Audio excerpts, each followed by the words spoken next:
왕릉이라는 곳은 무엇을 위해 존재할까요? 왜 조선 왕실은 그토록 많은 비용과 인력을 들여 산을 깎고 돌을 쌓아 거대한 능을 만들었을까요? 그리고 왜 500년이 지난 지금에야 이 사실이 밝혀지는 걸까요? 역사는 종종 우리가 당연하게 여긴 것들을 완전히 뒤집습니다.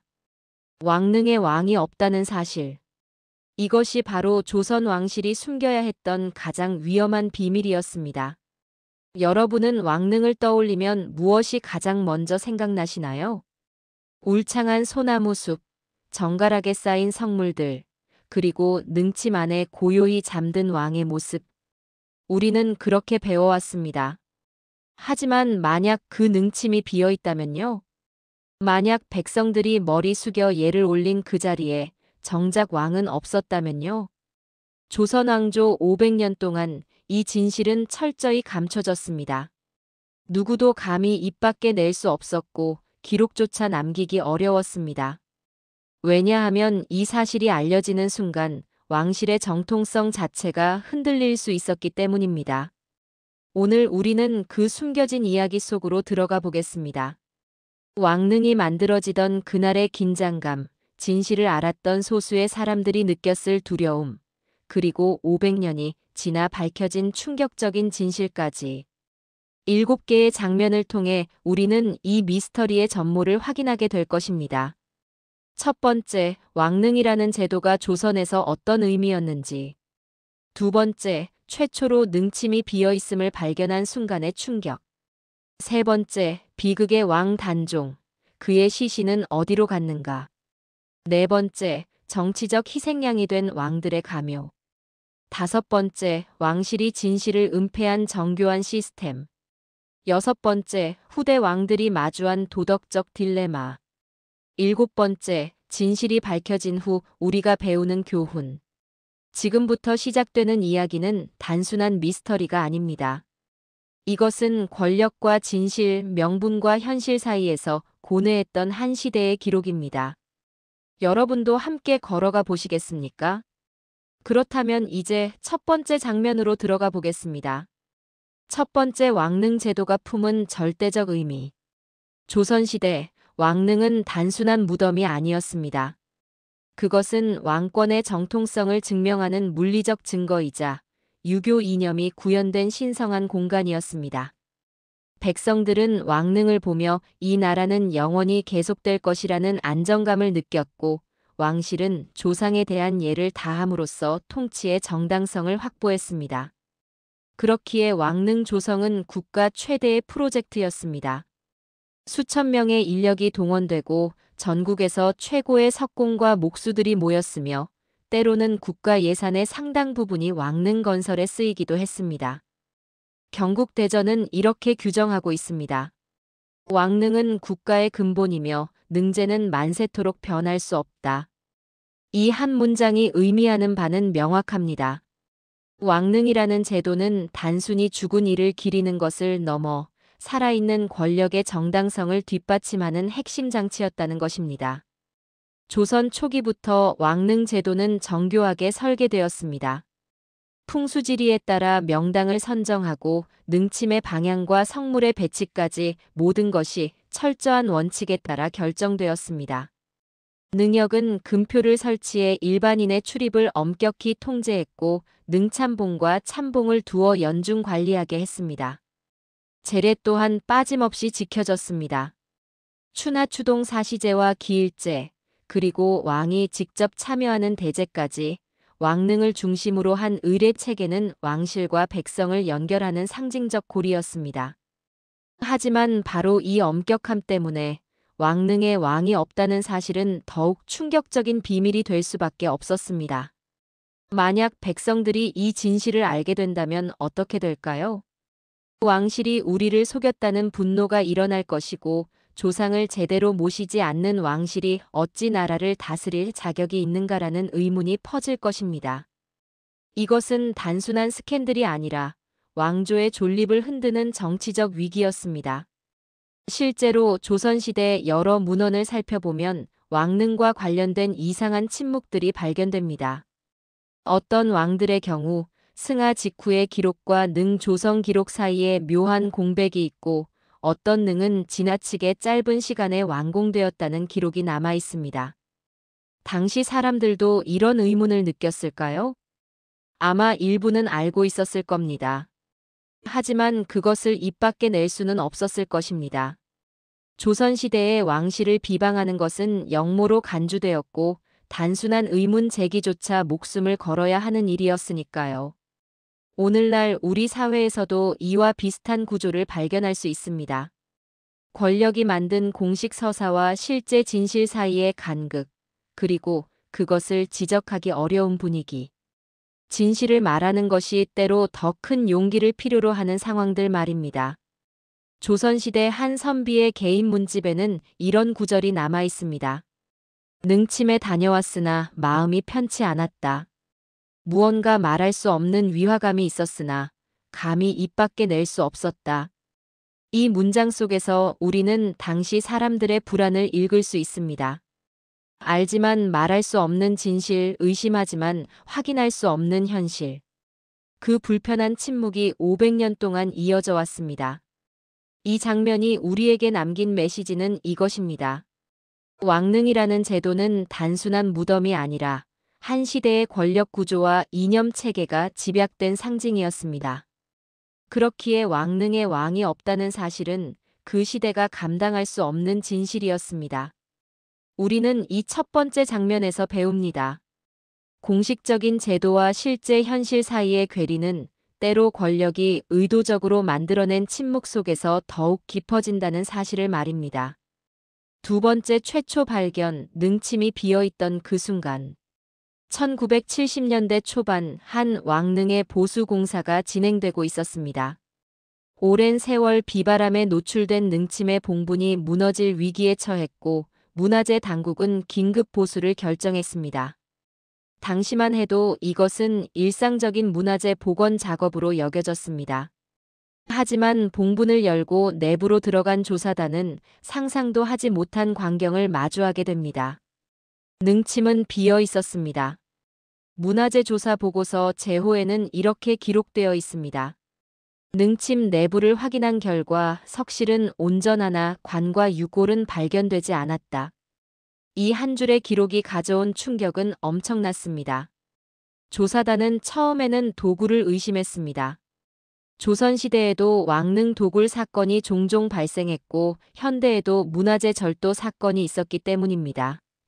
하지만 능침 내부를 정밀 조사한 결과 도굴의 흔적은 전혀 발견되지 않았습니다.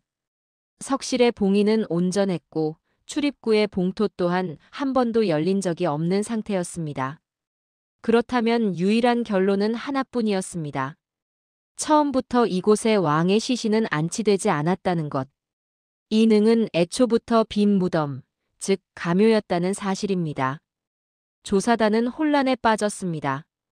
500년 동안 왕릉으로 관리되어 온 이곳이 사실은 빈 무덤이었다는 사실을 어떻게 받아들여야 할까요? 더 큰 문제는 이것이 어쩌면 유일한 사례가 아닐 수도 있다는 두려움이었습니다. 만약 다른 왕릉들도 조사한다면 얼마나 많은 가묘가 발견될까요? 당시 조사에 참여했던 한 학자는 훗날 이렇게 회고했습니다. 그날의 충격은 지금도 잊을 수 없습니다. 우리가 당연하게 믿어온 역사의 한 부분이 송두리째 흔들리는 느낌이었습니다. 이 발견은 곧바로 학계에 보고되었지만 대중에게는 공개되지 않았습니다. 문화재 당국과 학계는 신중한 접근이 필요하다고 판단했고 추가 조사가 진행되는 동안 이 사실은 소수의 전문가들만 아는 비밀로 남았습니다. 하지만 학자들은 곧 깨닫게 됩니다. 이것은 우연이 아니라 조선시대에 의도적으로 만들어진 시스템이었다는 것을. 조선왕조실록을 다시 정밀하게 검토한 결과 곳곳에 은밀한 단서들이 숨어 있었습니다. 능소를 정하였으나 안치는 추후에 하기로 하다라는 모호한 표현들, 능제를 갖추었으나 세부 사항은 기록하지 않다라는 의도적 누락들. 이런 기록들은 모두 하나의 사실을 가리키고 있었습니다. 조선 왕실은 특정한 이유로 일부 왕들의 시신을 왕릉에 안치하지 않았고 그 사실을 철저히 숨겼다는 것입니다. 오늘날 우리 사회에서도 비슷한 상황을 목격합니다. 공식 기록과 실제 진실 사이의 간극, 그리고 그것이 밝혀졌을 때의 충격. 우리가 당연하게 여기던 것들 중 얼마나 많은 것이 실제로는 다른 모습일까요? 이 발견은 단순히 역사적 사실을 하나 밝혀낸 것이 그치지 않았습니다. 그것은 공식 역사라는 것이 얼마나 선택적이고 때로는 의도적으로 구성된 서사인지를 깨닫게 해주었습니다. 이 장면이 우리에게 남긴 메시지는 이것입니다. 진실은 종종 오랜 시간 동안 침묵 속에 묻혀 있습니다. 하지만 언젠가는 드러나게 마련입니다. 능침이 비어있던 그 순간의 발견은 500년 동안 숨겨진 진실이 마침내 빛을 보게 된 역사적 순간이었습니다. 우리는 이 장면에서 배웁니다. 당연하게 여기는 것들에 대해 끊임없이 질문하는 태도가 진실에 다가가는 첫걸음이라는 사실을 말입니다. 그렇다면 도대체 왜 왕의 시신은 왕릉에 안치되지 않았을까요? 세 번째 비극의 왕 단종, 버려진 시신의 행방. 1457년 10월, 영월의 차가운 밤 공기가 온 세상을 얼어붙게 했습니다. 단종은 사약을 받았습니다. 겨우 17살의 나이에 왕위를 빼앗기고 유배지에서 죽음을 맞이한 비극의 군주. 하지만 그의 비극은 죽음으로 끝나지 않았습니다. 오히려 죽음 이후가 더 큰 고통이었습니다. 단종실록에는 이렇게 기록되어 있습니다. 노산군의 시신을 거두는 것을 그마노라. 노산군, 그것은 왕위를 빼앗긴 단종을 격하시켜 부른 호칭이었습니다. 세조는 단종을 죽이는 것만으로는 부족했습니다. 그는 단종의 시신조차 제대로 수습되는 것을 막았습니다. 왕이었던 이를 역적으로 낙인 찍고 그 존재 자체를 역사에서 지우려 한 것입니다. 당시 영월 땅에 유배되어 있던 단종의 측근들조차 시신을 가까이 할 수 없었습니다. 관군이 삼엄하게 지키고 있었고 누구든 시신을 수습하려는 자는 역적으로 몰릴 위험이 있었습니다. 단종의 시신은 며칠간 그대로 방치되었습니다. 한겨울 추위 속에서 아무도 감히 다가가지 못하는 곳에 그때 한 사람이 나타났습니다. 영월 호장 엄흥도였습니다. 그는 목숨을 걸고 밤을 틈타 단종의 시신을 수습했고 동강 근처 야산에 몰래 묻었습니다. 개인 문집 충절록에는 그의 결단이 이렇게 남아 있습니다. 목숨을 잃을지언정 임금의 시신을 들짐승에게 내어줄 수는 없었다. 엄흥도의 선택은 엄청난 용기가 필요한 일이었습니다. 세조의 명을 어기고 역적으로 몰린 자의 시신을 수습하는 것은 자신과 가족 모두를 위험에 빠뜨리는 행동이었습니다. 하지만 그는 인간으로서, 신하로서 해야 할 일을 했습니다. 단종의 시신은 그렇게 영월의 작은 산자락에 조용히 묻혔습니다. 왕릉이 아닌 이름 없는 무덤으로. 성물도 없고 비석도 없고 제대로 된 봉분조차 없는 곳에.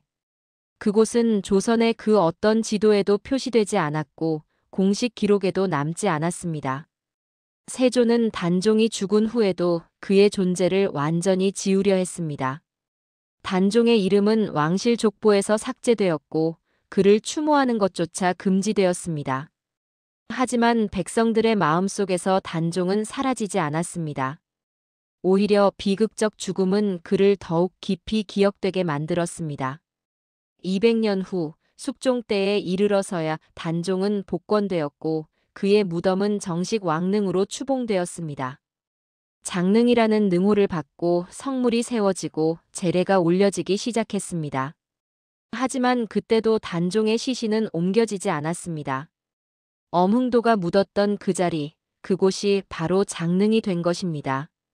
오늘날 우리가 영월 장릉에 가면 볼 수 있는 것은 왕릉의 형식을 갖춘 무덤이지만 그 안에는 200년 전에 묻힌 시신이 그대로 있는 곳입니다.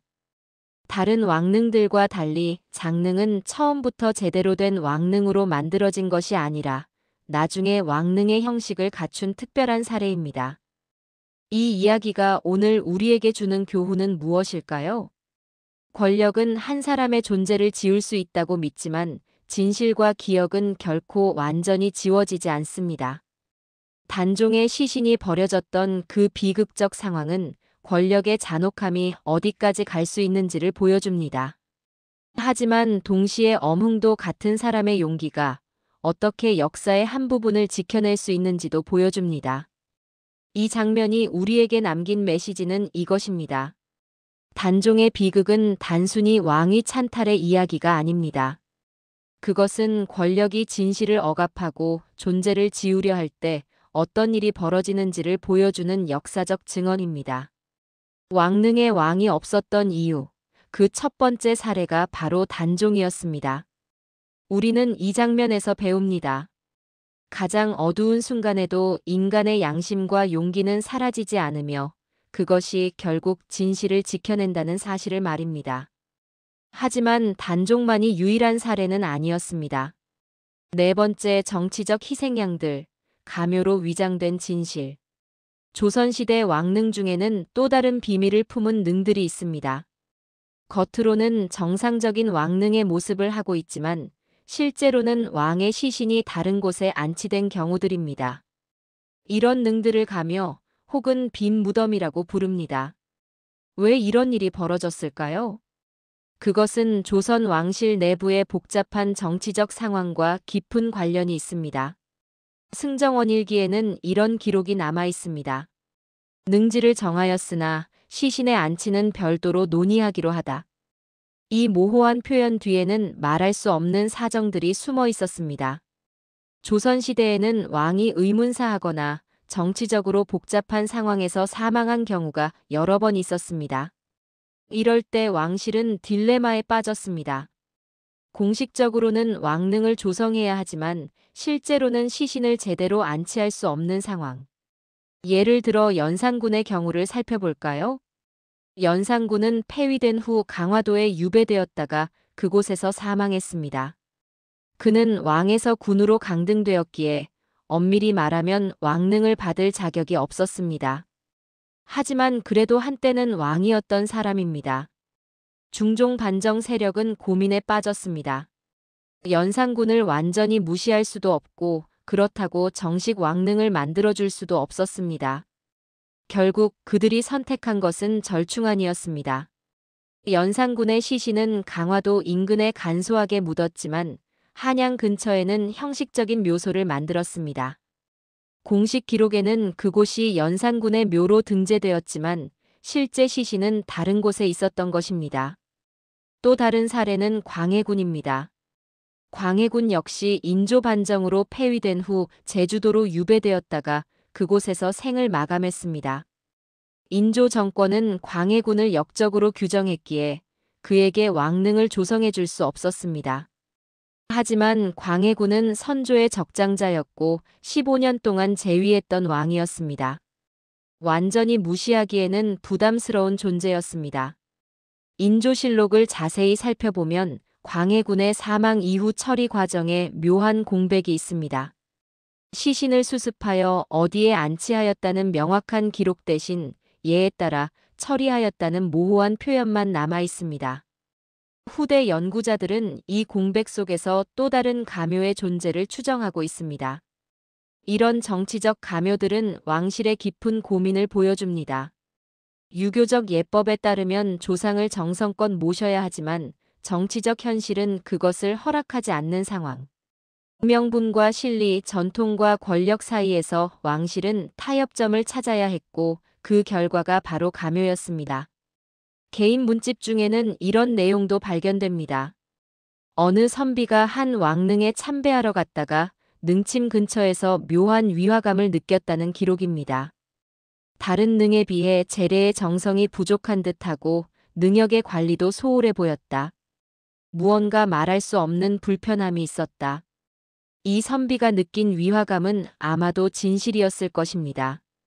가묘는 형식적으로만 관리되었고 실제 시신이 없는 능에 대해 왕실도 깊은 애정을 쏟기 어려웠을 테니까요. 오늘날 우리 사회에서도 비슷한 현상을 볼 수 있습니다. 공식적인 입장과 실제 상황 사이의 괴리. 말할 수 없는 사정 때문에 만들어진 절충안들. 그리고 그 속에서 희생되는 진실. 정치적 희생양이 된 왕들의 가면은 권력이 진실을 어떻게 다루는지를 보여주는 역사적 증거입니다. 이 장면이 우리에게 남긴 메시지는 이것입니다. 가묘라는 시스템은 단순한 무덤의 문제가 아니라 권력과 명분 사이에서 타협한 결과물이었습니다. 조선 왕실은 유교적 예법을 지켜야 한다는 명분과 정치적 현실 사이에서 고민했고 그 해답이 바로 가묘였습니다. 우리는 이 장면에서 배웁니다. 공식 역사 뒤에는 항상 말할 수 없는 사정들이 있으며 그것을 이해하는 것이 진짜 역사를 보는 눈을 키우는 길이라는 사실을 말입니다. 그렇다면 왕실은 이런 가묘 시스템을 어떻게 유지하고 관리했을까요? 다섯 번째, 왕실의 은폐 시스템, 침묵의 메커니즘. 가묘를 만드는 것보다 더 어려운 일은 그 사실을 영원히 숨기는 것이었습니다. 수백 년 동안 비밀을 유지하려면 단순한 침묵만으로는 부족했습니다. 체계적이고 정교한 은폐 시스템이 필요했습니다. 조선 왕실은 바로 그 시스템을 구축했습니다. 예조 등록을 살펴보면 왕릉 관련 기록에는 독특한 패턴이 있습니다. 능력 조성은 예에 따라 진행하였으며 세부 사항은 내수사에서 관장하다. 이 문장의 핵심은 세부 사항입니다. 정확히 누가, 언제, 어디에, 무엇을 안치했는지에 대한 구체적 기록이 의도적으로 누락되어 있습니다. 공식 기록에는 예법에 따라 모든 절차를 완료했다는 형식적 문장만 남고 실제 내용은 비밀에 붙여졌습니다. 이런 기록 방식은 우연이 아니었습니다. 왕실은 일찍부터 민감한 정보를 관리하는 방법을 터득하고 있었습니다. 능력 조성 과정에서 실제로 참여한 사람들은 극소수로 제한되었습니다. 장례 절차를 총괄하는 국상도감의 핵심 인물 몇 명만이 진실을 알았고 나머지 인력은 자신들이 무엇을 하고 있는지조차 정확히 알 수 없었습니다. 예를 들어 석공들은 능침의 석실만 만들 뿐 그 안에 무엇이 안치되는지는 알 수 없었습니다. 목수들은 정자각과 비각을 지을 뿐 능침 내부에는 접근하지 못했습니다. 심지어 능참봉들조차 능침 내부를 직접 확인할 권한이 없었습니다. 그들의 임무는 능역을 관리하고 제례를 준비하는 것이었지 능침 안을 살피는 것이 아니었습니다. 개인 문집 중에는 능참봉을 지낸 한 인물의 회고가 남아 있습니다. 30년간 능을 지켰으나 능침 안은 단 한 번도 보지 못했다. 그것이 예법이었고 의문을 품는 것조차 불경으로 여겨졌다. 이런 시스템 속에서 진실을 아는 사람은 극소수였고 그들조차 입을 열 수 없었습니다. 왕실은 또한 제례 시스템을 통해 가묘를 정상적인 왕릉처럼 보이게 만들었습니다. 사시제와 기일제는 빠짐없이 거행되었고 능역은 정기적으로 관리되었습니다. 겉으로 보기에는 다른 왕릉과 전혀 다를 바 없었습니다. 이것은 매우 중요한 포인트였습니다. 만약 어떤 능이 방치되거나 제례가 소홀히 행해진다면 사람들이 의심하기 시작할 것이기 때문입니다. 그래서 왕실은 가묘에도 정식 왕릉과 동일한 수준의 관리를 유지했습니다. 또 하나의 은폐 장치는 기록의 선택적 보존이었습니다. 조선 왕실은 방대한 기록을 남긴 것으로 유명하지만 모든 것을 기록한 것은 아니었습니다. 특히 왕실의 내밀한 사안들, 정치적으로 민감한 문제들은 의도적으로 누락되거나 모호하게 기술되었습니다. 승정원 일기의 어느 대목에는 이런 문구가 있습니다. 이 부분은 기밀에 속하므로 상세히 적지 않는다. 이 한 문장이 의미하는 바는 명확합니다. 어떤 사실들은 후대에 알려져서는 안 된다는 판단이 있었고, 그래서 의도적으로 기록에서 제외되었다는 것입니다. 오늘날 우리 사회에서도 이런 선택적 기록과 은폐는 여전히 존재합니다. 공식 발표와 실제 상황의 차이, 공개되는 정보와 숨겨지는 정보의 구분. 권력은 항상 정보를 통제하려 하고 그 과정에서 진실은 왜곡되거나 감춰집니다. 조선 왕실의 은폐 시스템은 놀라울 정도로 정교했습니다. 하지만 그 시스템도 완벽하지는 않았습니다. 시간이 흐르면서 의문을 품는 사람들이 나타났고 결국 진실의 일부는 드러나기 시작했습니다. 이 장면이 우리에게 남긴 메시지는 이것입니다. 진실을 숨기는 것은 단순한 침묵이 아니라 체계적인 시스템을 필요로 합니다. 조선 왕실은 기록 관리, 인력 통제, 재래 유지라는 삼중 장치를 통해 가묘의 비밀을 지켰습니다. 하지만 아무리 정교한 시스템도 영원히 진실을 감출 수는 없습니다. 우리는 이 장면에서 배웁니다. 권력이 만든 공식 서사는 항상 완벽해 보이지만 그 틈새를 자세히 들여다보면 숨겨진 진실의 흔적을 발견할 수 있다는 사실을 말입니다. 그렇다면 이런 비밀을 알게 된 후대 왕들은 어떤 선택을 했을까요? 6번째, 후대 왕들의 딜레마, 알면서도 침묵하다. 조선 후기로 갈수록 일부 왕들은 선대의 비밀을 알게 되었습니다. 가묘의 존재, 왕릉에 왕이 없다는 충격적 사실. 하지만 그들은 이 진실을 공개할 수 없었습니다. 아니, 공개해서는 안 되었습니다. 왜냐하면 그 순간 왕실의 정통성 자체가 무너질 수 있었기 때문입니다. 영조실록에는 의미심장한 기록이 하나 있습니다. 선대의 능침을 살펴보니 마음이 무거웠다. 하지만 이는 깊이 간직할 일이다. 영조는 무엇을 보았을까요? 역사학자들은 영조가 선대 왕들의 능을 점검하다가 가묘의 존재를 확인했을 가능성을 제기합니다. 영조는 왕위 계승의 정통성에 대해 평생 고민했던 군주였습니다.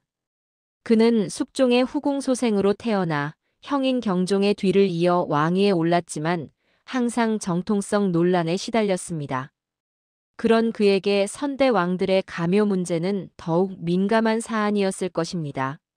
만약 어떤 왕들은 제대로 된 왕릉조차 없다는 사실이 알려진다면 그것은 왕실 전체의 권위를 손상시킬 수 있었습니다. 영조는 결국 침묵을 선택했습니다. 그는 이 문제를 공론화하지 않았고 오히려 모든 왕릉의 제례를 더욱 정성스럽게 거행하도록 명했습니다. 겉으로는 모든 것이 정상인 것처럼 보이게 하기 위해서였습니다. 정조 역시 비슷한 딜레마를 겪었습니다. 정조는 조선 후기 가장 학식이 뛰어난 군주 중 하나였고 역사 기록에 대한 관심도 남달랐습니다. 그는 어느 날 승정원 일기의 오래된 기록들을 검토하다가 묘한 공백과 모호한 표현들을 발견했습니다. 정조의 개인 어찰 중에는 이런 내용이 남아 있습니다. 선대의 일들을 돌아보니 안타까운 마음을 금할 수 없다. 하지만 이미 오래된 일이고 지금 이를 드러내는 것이 과연 옳은 일인지 확신할 수 없다. 정조는 갈등했습니다. 역사적 진실을 밝히는 것이 올바른 일인가, 아니면 왕실의 안정을 위해 침묵하는 것이 현명한 선택인가. 결국 그도 영조와 같은 결론에 이르렀습니다. 진실을 공개하는 것보다 조용히 묻어두는 것이 더 나은 선택이라고. 하지만 정조는 단종에 대해서만큼은 다른 태도를 보였습니다. 단종은 이미 숙종 때 복권되었고 그의 비극은 어느 정도 공론화되어 있었습니다. 정조는 단종의 능인 장릉을 정비하고 제례를 강화했으며 단종을 추모하는 문집들을 편찬하도록 했습니다. 이것은 정조가 할 수 있는 최선의 방법이었습니다.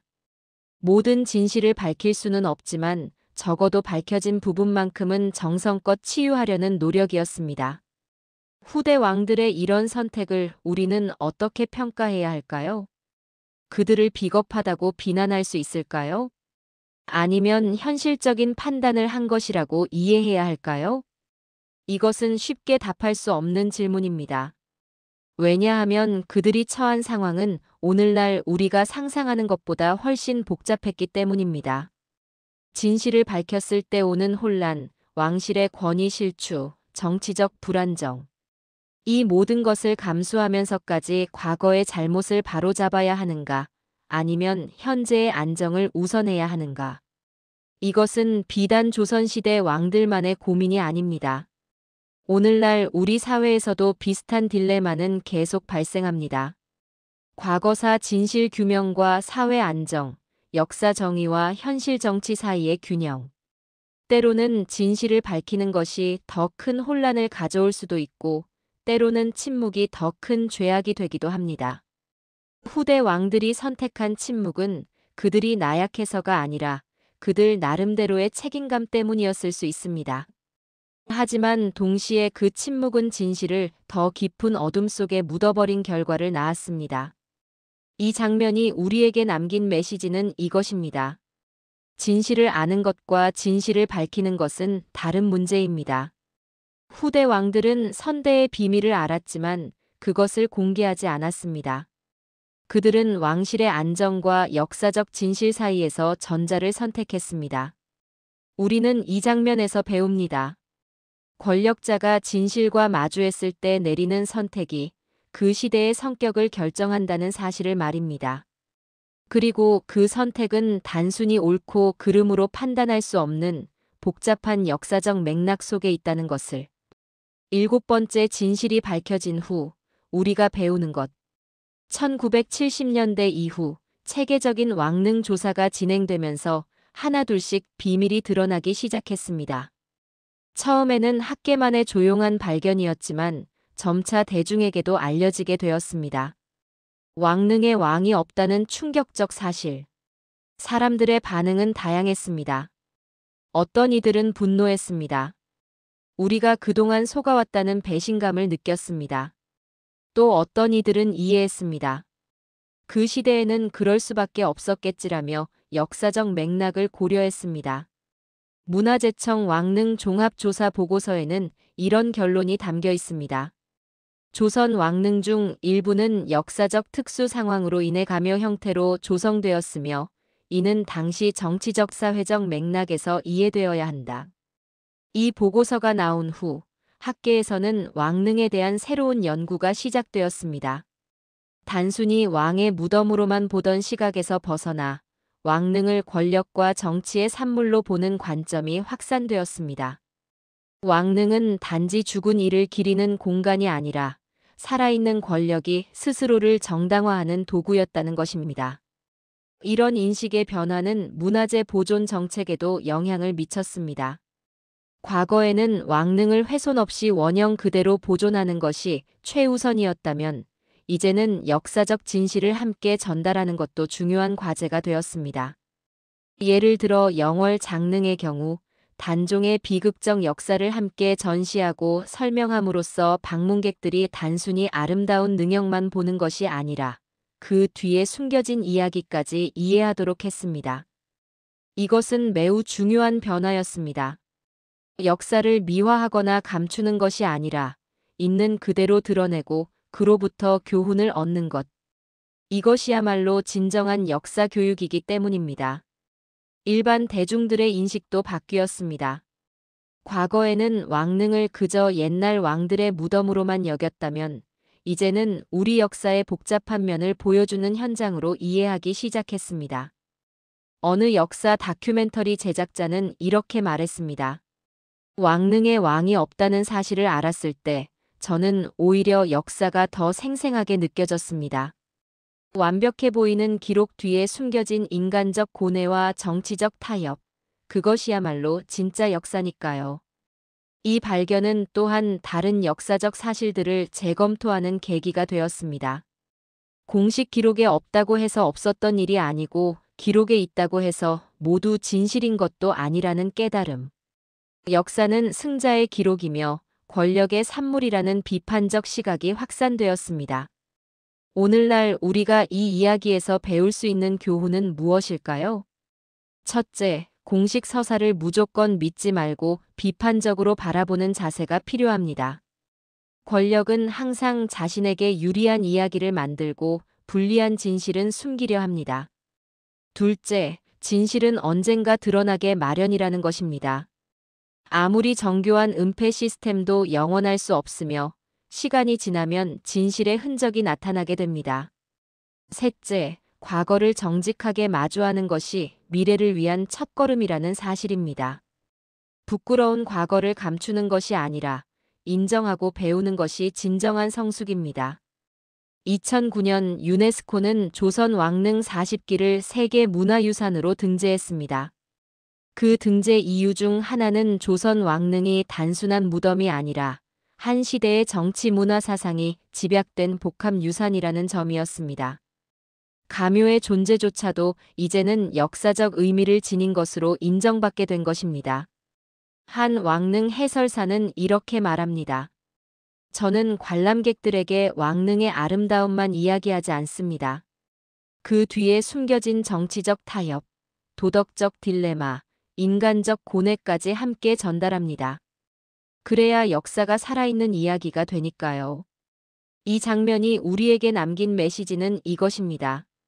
왕릉에 왕이 없다는 사실은 처음에는 충격이었지만 결국 우리에게 더 깊은 역사 이해를 가져다 주었습니다. 완벽해 보이는 공식 역사 뒤에는 복잡한 인간사가 있으며 그것을 정직하게 마주할 때 우리는 진정으로 과거로부터 배울 수 있습니다. 우리는 지금까지 7개의 장면을 통해 왕릉에 왕이 없다는 충격적 비밀의 전모를 살펴보았습니다.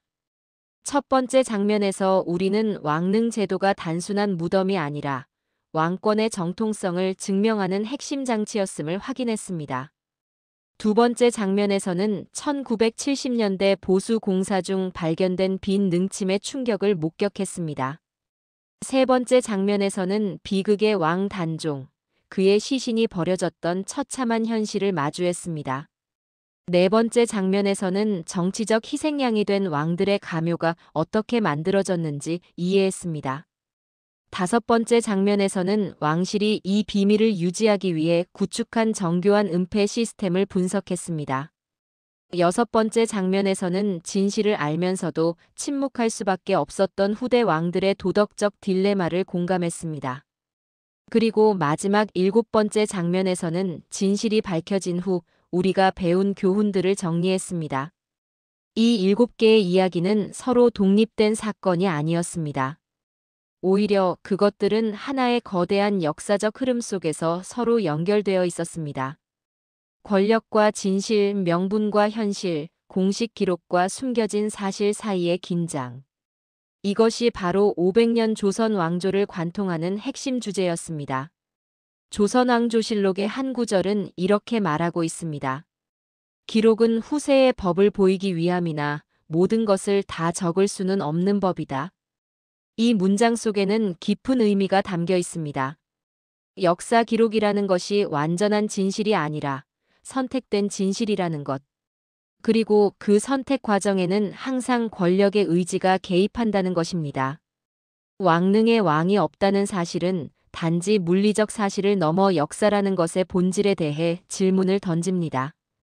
우리가 배운 역사 중 얼마나 많은 것이 진실이고 얼마나 많은 것이 권력이 만든 서사일까요? 우리가 당연하게 여기는 것들 중 얼마나 많은 것이 실제로는 다른 모습일까요? 이 이야기는 우리에게 중요한 교훈을 남깁니다.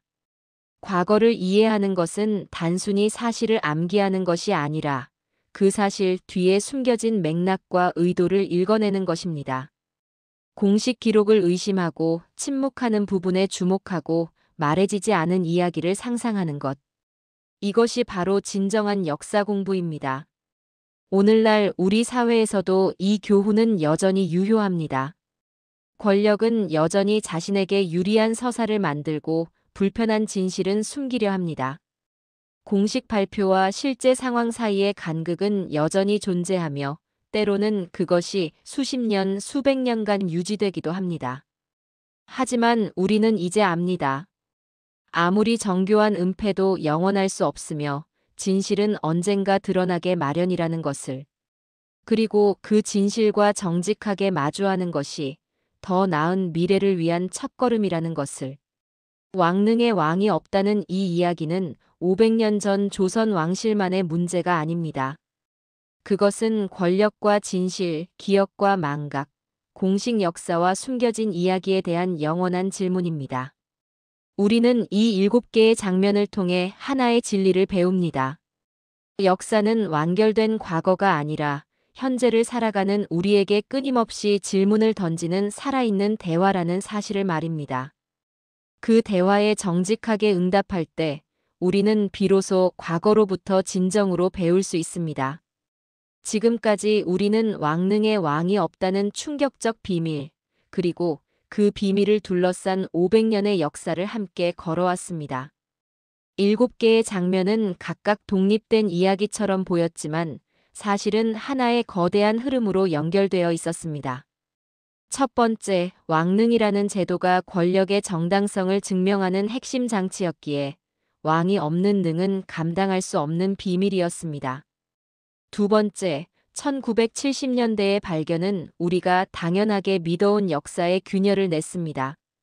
세 번째, 단종의 비극은 권력이 한 사람의 존재를 지우려 할 때 어떤 일이 벌어지는지 보여주었습니다.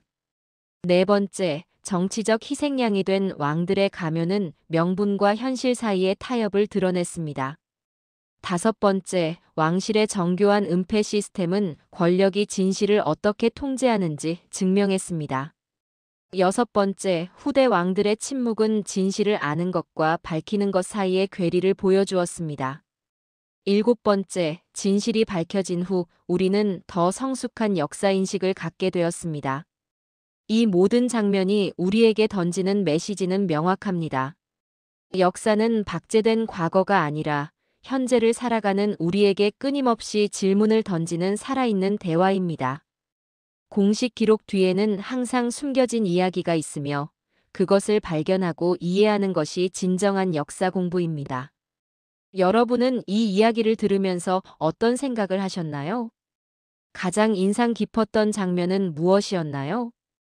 혹시 여러분 자신의 삶에서도 공식 서사와 실제 진실의 차이를 경험한 적이 있으신가요? 댓글로 여러분의 생각을 나눠주세요. 여러분의 해석과 경험이 이 역사 이야기를 더욱 풍성하게 만들어줄 것입니다.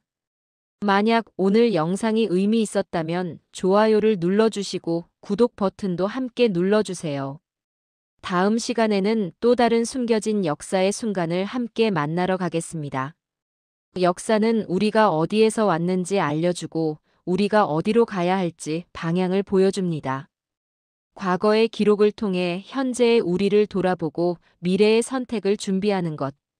그것이 바로 우리가 역사를 공부하는 이유입니다. 긴 시간 함께 걸어주셔서 감사합니다. 다음 이야기에서 또 만나 뵙겠습니다. 여러분의 하루가 역사의 한 페이지처럼 의미 있고 소중하기를 바랍니다.